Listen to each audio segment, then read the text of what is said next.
तो hello friends, कैसे हो आप सब। उम्मीद करता हूँ आप सब एकदम खैरियत से होगे। तो स्वागत है आपका फिर से हमारे चैनल एग्री पाठशाला में।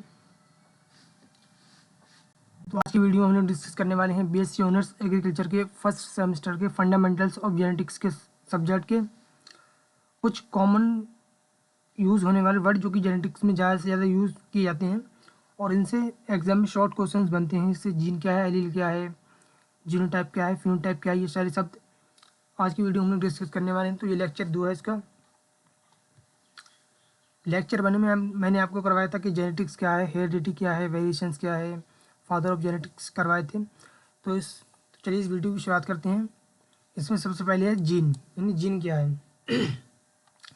तो जीन डीएनए का वह विशेष खंड होता है जो किसी जीव के किसी लक्षण को नियंत्रित करता है। जीन माता पिता से संतान तक जाता है और उनके लक्षण तय करता है। जैसे उदाहरण के तौर पर मटर के पौधे में फूल का रंग लाल या सफ़ेद होना, जीन ही यह तय करता है कि लाल फूल आएगा या सफ़ेद। इसी को ही जीन कहते हैं। अगला है एलील। एलील क्या होता है? तो एलील किसी जीन के अलग अलग रूप होते हैं जो एक ही लक्षण को विभिन्न तरीके से व्यक्त करते हैं। जैसे उदाहरण के तौर पर मटर के पौधे में टॉलनेस और ड्वार्फनेस, यानी टॉलनेस के लिए टी और ड्वार्फनेस के लिए टी, स्मॉल टी। टॉलनेस वाला एक एलील डोमिनेंट हो सकता है और ड्वार्फनेस रिसेसिव, यानी टॉलनेस वाले जो एलील होता है वो डोमिनेंट यानी प्रभावी हो सकता है और ड्वार्फनेस यानी बौना वाला रिसेसिव यानी अप्रभावी। इससे पता चलता है कि अलग अलग संतान में लक्षण अलग अलग देख सकते हैं। अगला है नंबर 3, जीनोटाइप। जीनोटाइप किसी जीव का पूरा आनुवंशिक निर्माण है, यानी उसके सभी जीनों का संयोजन। जैसे उदाहरण के तौर पर मटर के पौधे का genotype capital T, capital T, capital T या स्मॉल टी, यह दोनों स्मॉल टी हो सकता है। जीनोटाइप बताता है कि कौन सा एलील मौजूद है लेकिन दिखता नहीं है। जैसे उदाहरण के तौर पर कैपिटल टी और स्मॉल टी पौधे में टॉलनेस दिखेगा लेकिन रिसेसिव एलील छिपा रहेगा, यानी यह प्रभावी दिखाएगा लेकिन अप्रभावी को नहीं दिखाएगा। अगला है फिनोटाइप। फिनोटाइप क्या है? तो फिनोटाइप किसी जीव का बाहरी या दिखाई देने वाला लक्षण होता है। यह जीनोटाइप और इन्वायरमेंट दोनों इससे प्रभावित होता है। यानी साधारण भाषा में अगर हम कहें तो जीनोटाइप जो होता है वो अंदर की चीज़ होती है और जो फिनोटाइप होता है वो बाहर है। यानी जो बाहर से दिखे वो फिनोटाइप और जो अंदर हो ना दिखे वो जीनोटाइप है। जैसे उदाहरण के तौर पर मटर का पौधा लंबा या बौना होना, फिनोटाइप देखकर हम अनुमान लगा सकते हैं कि जीनोटाइप क्या हो सकता है। अगला है होमोजाइगस यानी समजात। होमोजाइगस तब होता है जब किसी लक्षण के दोनों एलील एक जैसे हों। जैसे उदाहरण के तौर पर दोनों कैपिटल टी दो टॉलनेस वाले या दोनों स्मॉल टी दो ड्वार्फनेस वाले। समजात जीनोटाइप में लक्षण पूरी तरह से प्रकट होता है। कैपिटल टी हमेशा लंबा होगा और स्मॉल टी हमेशा बौना होगा। अगला है हेट्रोजाइगस यानी विषमजात। हेट्रोजाइगस तब होता है जब किसी लक्षण के दोनों एलील अलग अलग हों। जैसे उदाहरण के तौर पर एक कैपिटल टी और एक स्मॉल टी, एक टॉलनेस और एक ड्वार्फनेस। इसमें केवल डोमिनेंट एलील यानी प्रभावी एलील का लक्षण ही दिखाई देता है। कैपिटल टी स्मॉल टी पौधा लंबा होगा लेकिन रिसेसिव एलील टी छिपा रहेगा, यानी अप्रभावी छिपा रहेगा और जो प्रभावी यानी कैपिटल टी है वो दिखाई देगा। अगला है डोमिनेंट यानी प्रभावी जीन। प्रभावी जीन यानी डोमिनेंट एलील वह होता है जो हमेशा अपना प्रभाव दिखाता है। जैसे एग्जाम्पल के तौर पर टी कैपिटल टी यानी टॉलनेस एलील डोमिनेंट है यानी प्रभावी है। अगर पौधे का जीनोटाइप एक कैपिटल टी और एक स्मॉल टी या दोनों कैपिटल टी हैं तो पौधा लंबा दिखेगा। डोमिनेंट एलील रिसेसिव एलील को दबा देता है, यानी प्रभावी जो एलील होता है वो अप्रभावी एलील को दबा देता है। अगला है रिसेसिव यानी अप्रभावी यानी मंद जीन। रिसेसिव एलील केवल तब प्रकट होता है जब दोनों एलील रिसेसिव यानी अप्रभावी हों। जैसे एग्जाम्पल अगर दोनों टी स्मॉल हैं यानी ड्वार्फनेस एलील केवल होमोजाइगस होने पर ही दिखाई देगा। अगर जीनोटाइप एक कैपिटल टी और एक स्मॉल टी है तो रिसेसिव एलील टी छिपा रहेगा, यानी अप्रभावी वाला जो एलील है वो छिपा रहेगा। रिसेसिव एलील अगली पीढ़ी में प्रकट हो सकता है। अगला है हाइब्रिड यानी संकर क्या है? हाइब्रिड दो अलग जीनोटाइप वाले माता पिता के संकरण से बनी संतान से होती है। यानी हाइब्रिड जो होती हैं वो दो अलग अलग जीनोटाइप वाले माता पिता के संकरण से बनी संतान होती हैं। जैसे एग्जाम्पल, दोनों कैपिटल टी का क्रॉस दोनों स्मॉल टी से बनी संतान हमेशा एक कैपिटल टी और एक हमेशा स्मॉल टी होगी। हाइब्रिड में अक्सर डोमिनेंट एलील का लक्षण दिखाई देता है, नहीं हाइब्रिड में अक्सर जो प्रभावी जीन होता है उसका लक्षण दिखाई देता है। एफ1 पीढ़ी के पौधे टॉल यानी लंबे दिखेंगे, लेकिन रिसेसिव एलील छिपा रहेगा, यानी यहाँ प्रभावी जो एलील है वो छिपा रहेगा। अगला है नंबर 10 पॉइंट, प्योर लाइन यानी शुद्ध वंश। प्योर लाइन वह वंश होता है जिसमें कई पीढ़ियों तक एक ही लक्षण बना रहे। जैसे एग्जाम्पल के तौर पर दोनों कैपिटल टी जीनोटाइप वाले लगातार लंबे पौधे यानी टॉल पौधे। प्योर लाइन के पौधे में जेनेटिक वेरिएशन बहुत कम होती है, यानी आनुवंशिक विभिन्नता बहुत कम होती है। शुद्ध लाइन वाले यानी शुद्ध वंश वाले जो पौधे होते हैं उसमें आनुवंशिक विविधता बहुत ही कम होती है। कृषि में प्योर लाइन का प्रयोग उच्च उपज और विशेष लक्षणों के लिए किया जाता है। अगला है क्रॉस यानी संकरण। क्रॉस का मतलब है दो अलग अलग जीनोटाइप वाले जीवों का प्रजनन कराना। यह प्रयोग लक्षणों की विरासत और वितरण का अध्ययन करने के लिए किया जाता है। एग्जाम्पल के तौर पर टॉल पौधे यानी लंबा पौधे के लिए दोनों कैपिटल टी इंटू ड्वार्फ पौधा दोनों स्मॉल टी, इससे पता चलता है कि अगली पीढ़ी में कौन सा लक्षण दिखाई देगा। अगर हम इन दोनों का क्रॉस कराएं तो एक कैपिटल टी और एक स्मॉल टी ही लक्षण प्राप्त होंगे, लेकिन प्रभावी सिर्फ कैपिटल टी होगा और जो स्मॉल टी है वो छिपा रहेगा। अगला है मोनोहाइब्रिड क्रॉस। मोनोहाइब्रिड क्रॉस में केवल एक लक्षण का अध्ययन किया जाता है। एग्जाम्पल के तौर पर मटर के पौधे में सिर्फ लंबाई टॉल या ड्वार्फ यानी लंबा या बौना का क्रॉस। F1 पीढ़ी में केवल डोमिनेंट लक्षण दिखाई देगा यानी प्रभावी लक्षण दिखाई देगा। F2 पीढ़ी में लक्षण का विभाजन 3:1 के अनुपात में दिखाई दे सकता है। इसे ही मोनोहाइब्रिड क्रॉस कहते हैं। अगला है dihybrid cross. Dihybrid cross में दो लक्षणों का एक साथ अध्ययन किया जाता है। एग्जाम्पल जैसे बीज का रंग येलो ग्रीन और उसका आकार राउंड रिंकल्ड यानी गोल या खुरदरा। F1 पीढ़ी में एक लक्षण का डोमिनेंट रूप दिखेगा यानी प्रभावी रूप दिखेगा, और F2 पीढ़ी में लक्षणों का विभाजन 9:3:3:1 के अनुपात में दिखाई देता है। इसे ही डाई हाइब्रिड क्रॉस कहते हैं। अगला है F1 जनरेशन। F1 जनरेशन क्या होती है?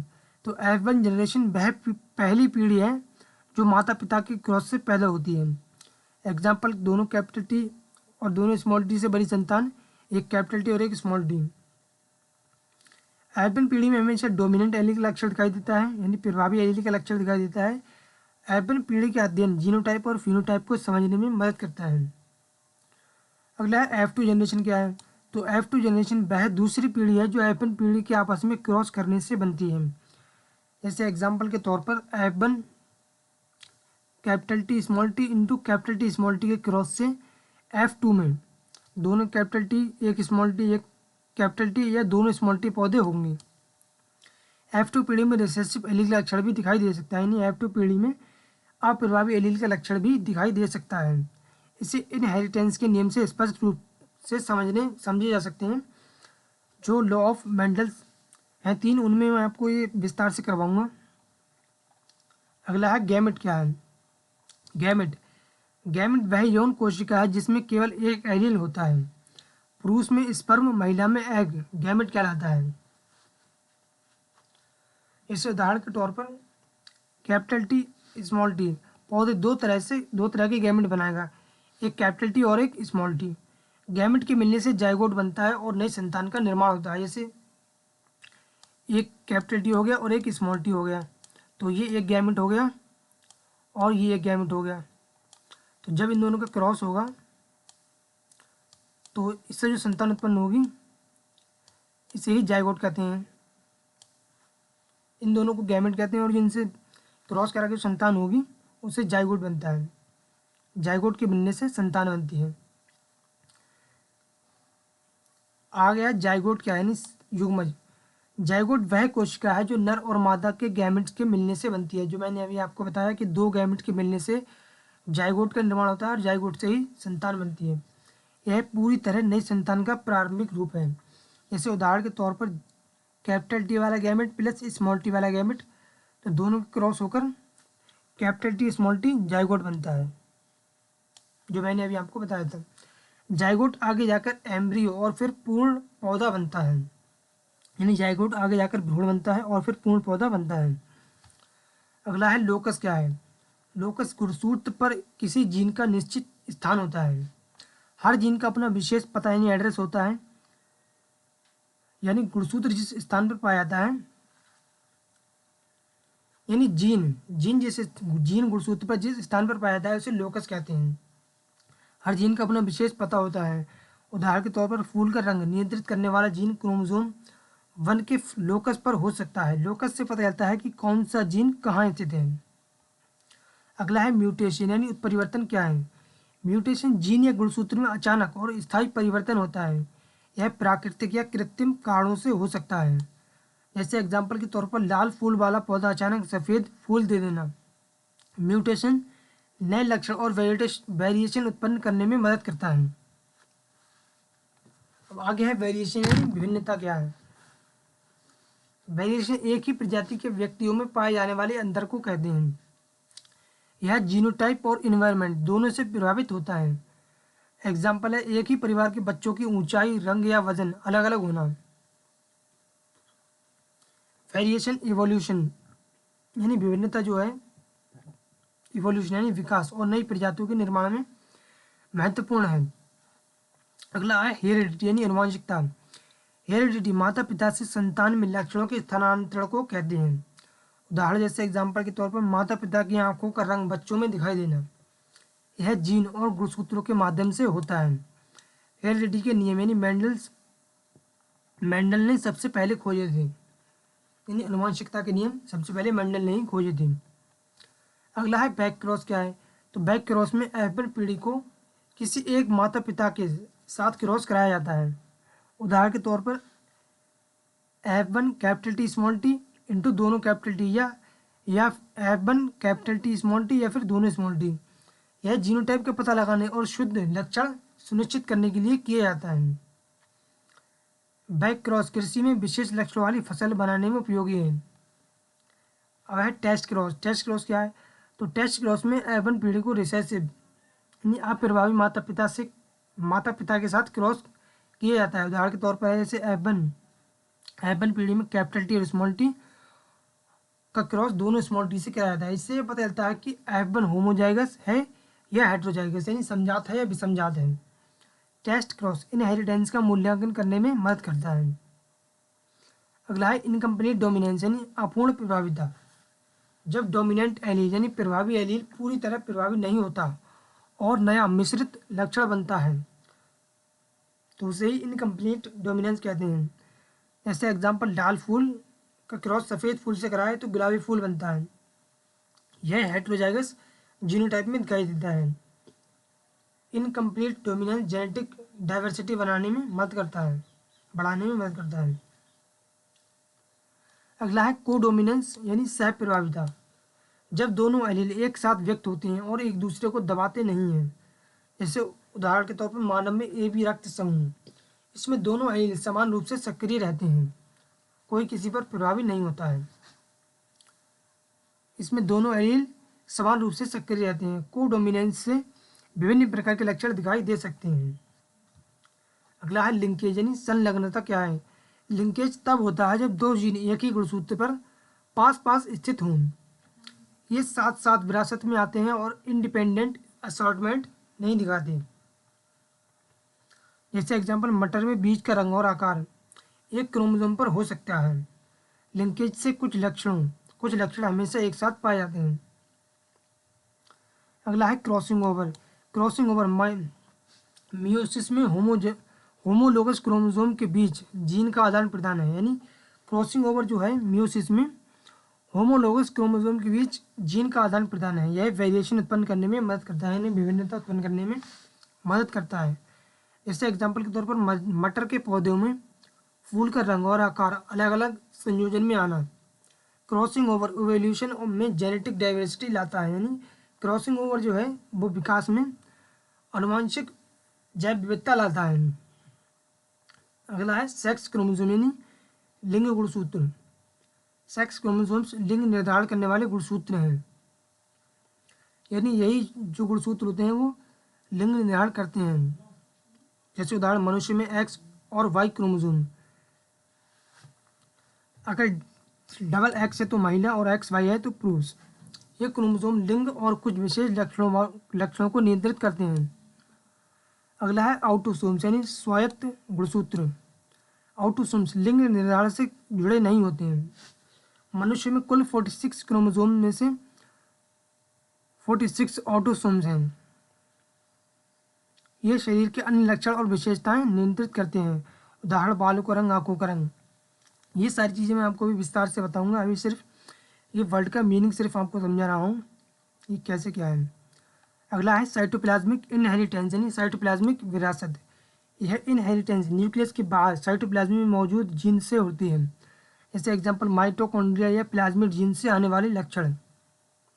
यह मटेरियल इनहेरिटेंस के रूप में दिखाई देता है। साइटोप्लाज्मिक इनहेरिटेंस प्लांट्स और एनिमल्स दोनों में देखा जा सकता है। यहाँ पर ये सारे वर्ड का पूरा एक चार्ट दिया गया है अनुवांशिकी का, जेनेटिक्स का। इसमें basic concept gene, allele, genotype, phenotype, homozygous, recessive, dominant, recessive, variation, mutation, variation, heredity, incomplete dominance, codominance, ये सारे ही वर्ड जो है इनका मीनिंग मैंने अभी आपको बताया। ये सारी ही अनुवंशिकता में यानी जेनेटिक्स में प्रयोग किए जाते हैं। जैसे inheritance, crosses, hybrid, pure line cross, monohybrid, डाई F1 F2 generation, gamete, zygote, locus, back cross, test cross, chromosome linkage यानी संलग्नता, crossing over, sex chromosome, autosomes, cytoplasmic inheritance. ये सारे ही वर्ड मैंने अभी आपको करवाए थे, इसका मीनिंग बताया था। और बाकी आगे आने वाली वीडियोज़ में इनका विस्तार से हम लोग अध्ययन करेंगे। और नीचे ये पूरा एक चार्ट दिया गया है, जो भी मैंने अभी आपको वर्ड बताए थे इनका पूरा मीनिंग है, जो आप पढ़ सकते हैं। और अगर आपको इसकी PDF चाहिए तो आप हमारे टेलीग्राम चैनल को ज्वाइन कर सकते हैं, जिसका लिंक डिस्क्रिप्शन में है, जिससे आप ये सारी चीज़ें पढ़ सकते हैं जो मैंने अभी आपको करवाई थी। एक चार्ट के रूप में है पूरा, जिससे पढ़ने में आसानी होगी और याद भी जल्दी होता है इससे। ये सारी चीज़ें हैं, इससे आप पढ़ सकते हैं PDF से।